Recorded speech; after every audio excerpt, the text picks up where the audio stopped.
Welcome back, everybody. Ready for another deep dive? Always ready to dive in. Awesome. Well, today we're looking at the world of crypto. Specifically, Cardano.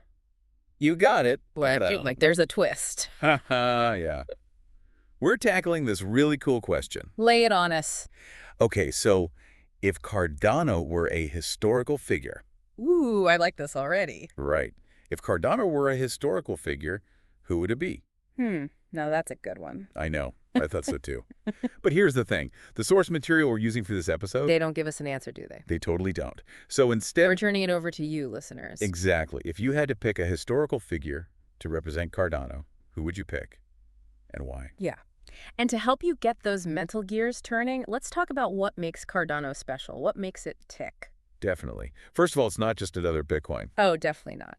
There are some key differences between Bitcoin and Cardano. For example, Cardano is known for being really focused on sustainability. Oh, yeah, that's a big one. Yeah, it uses this proof of stake protocol. Ouroboros. Right, Ouroboros. And it's way more energy efficient Than Bitcoin. than Bitcoin, exactly. So thinking about that sustainability angle, hmm maybe someone like Nikola Tesla.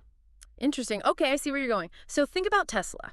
This guy is a total pioneer, right? Pushing the boundaries of tech, always innovating. But, and this is key with this big emphasis on efficiency and minimal environmental impact. Hmm.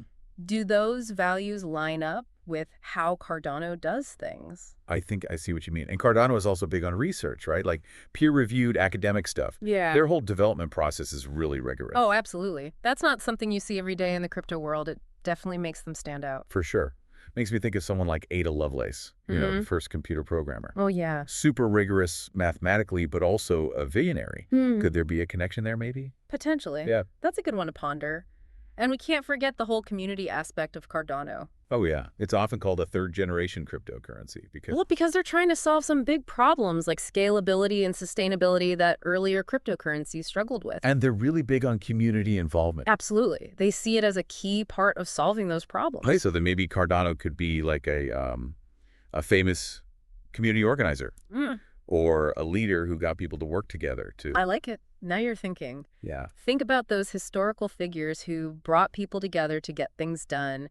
Did they do things in new ways? Were they in it for the long haul, looking for long-term solutions? All great questions to ask as you're making your pick. Definitely. This deep dive has been awesome. Totally agree. I think we've given everyone a lot to think about as they decide which historical figure best captures. The spirit of Cardano. Right. And it's not about finding someone who is exactly like Cardano. More like using history to help us wrap our heads around what Cardano is all about. Yeah, it's values and goals. Exactly. And who knows, maybe someday. Maybe someday people will look back at the creators of these cryptocurrencies as historical figures in their own right. Especially if they achieve what they're setting out to do. Change finance, change technology. Now that's a thought to leave you with. Until next time. See you then.